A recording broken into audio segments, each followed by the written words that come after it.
Good day everyone, I am Magsaler Marlian from BS Ed Filipino.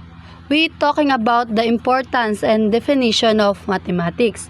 Our objective is by the end of discussion, you should be able to define mathematics and its role in daily life, distinguish between arithmetic and geometric sequence, identify pattern in nature including the Fibonacci sequence and rotation, recognize common mathematical symbols. First is what is the definition of importance of mathematics. Mathematics is the study of numbers, patterns, shapes, measurements, and logical reasoning. It helps us solve problems and understand the world around us. Importance of mathematics. Mathematics is important because we use it in our daily lives. It helps us manage money and budget expenses, tell time and read schedules, measure ingredients when cooking, build houses and roads, use technology like computer and smartphone, solve problem and make better decision. Example, suppose you buy 3 notebooks that cost 45 each. O solution is 45 times 3 is equal 135. You need 135 to pay for the notebooks. Without mathematics, it will be difficult to calculate prices, measure distance, or even tell the correct time. Mathematics help us perform everyday tasks accurately. For our part 2, we're talking about the arithmetic and geometric sequence. First, what is the definition of sequence?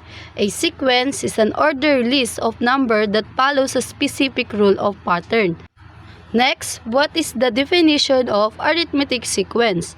An arithmetic sequence is a sequence where the difference between consecutive numbers is always the same. This is called the common difference. Example, 2, 5, 8, 11, 14, so on so far. To get the next number, we add 3 each time.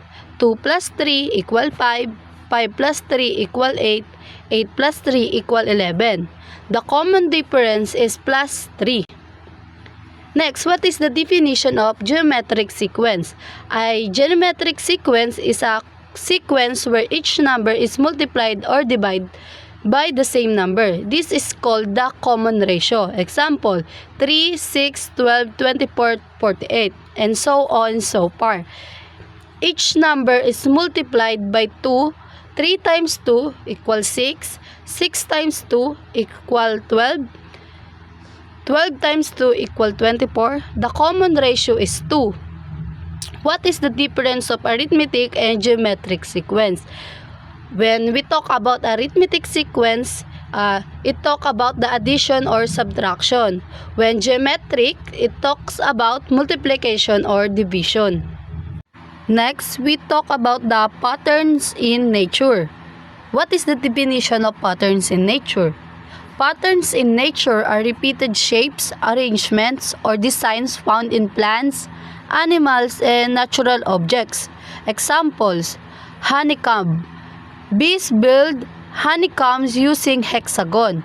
The hexagon shapes stores more honey while using less wax, making it very efficient. Second, sunflower. The seeds in a sunflower form spiral patterns. These spirals follow the Fibonacci sequence, allowing more seed to fit inside the flower. Third, snowflakes. Every snowflake has a 6-side pattern. The pattern formed because water molecules freeze in a specific arrangement.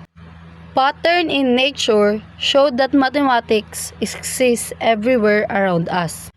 Now, we're talking about the order of rotation. First, what is the definition of order of rotation? Rotation is turning a shape around a fixed point. The order of rotation is the number of times a shape looks exactly the same during one full turn or 360 degree. Example, square. A square matches itself at 90 degree, 180, 270, 360. The square looks the same 4 times, so its order of rotation is 4. Example number 2 is rectangle. A rectangle matches itself only at 180 and 360 degree. Its order of rotation is 2. Example number 3 is circle. A circle always looks the same. Its order of rotation is infinite because every angle looks identical. The order of rotation helps us understand how many times a shape looks the same during a full 360-degree turn. It itself used in mathematics, arts, design, and engineering. Next, we talk the Fibonacci sequence. What is the definition of Fibonacci sequence? The Fibonacci sequence is a number pattern where each number is the sum of the two previous numbers. Example, 0, 1, 1, 2, 3, 5, 8, 13, 21, and so on so far. 0 plus 1 equal 1, 1 plus 1 equal 2, 1 plus 2 equal 3, 2 plus 3 equal 5, 3 plus 5 equal 8, 5 plus 8 equal 13. The patterns continues forever. Example in nature, sunflower, pine cone, pineapple, flower petals, shells. These plants and objects grow following the Fibonacci patterns, helping them use space efficiently. The Fibonacci sequence is a special numbers patterns found in both mathematics and nature. It helps us understand patterns and show how math is connected to the world around us. Lastly, we talk the mathematical symbols. What is the definition of mathematical symbols? Mathematical symbols are signs used to represent operation, quantities, or relation between numbers. Example, plus, or we call it addition. 7 plus 5 equal 12. The plus sign means to combine or add numbers. Second is the minus or subtraction. 15 minus 8 equal to 7. The minus sign means to take away. Third, times, multiplication. 6 times 4 is equal to 24. Multiplication means repeated addition. Fourth is the division or divide. 20 divided by 5 is equal 4. Division means splitting into equals groups. Next, equal to.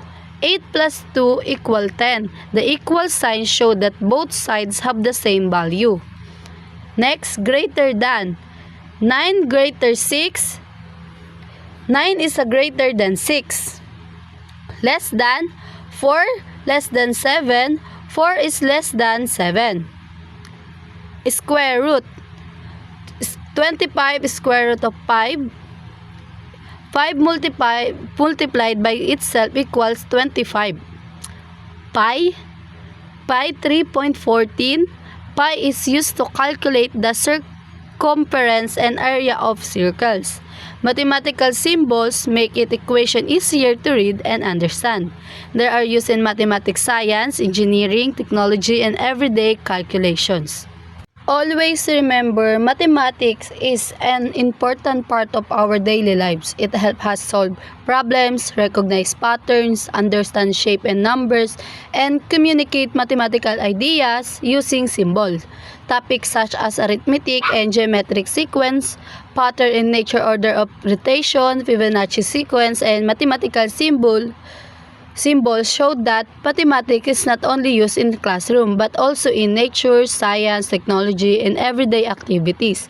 By understanding this concept, we can improve our logical thinking, problem solving skills, and appreciation of how mathematics works in the world or around us.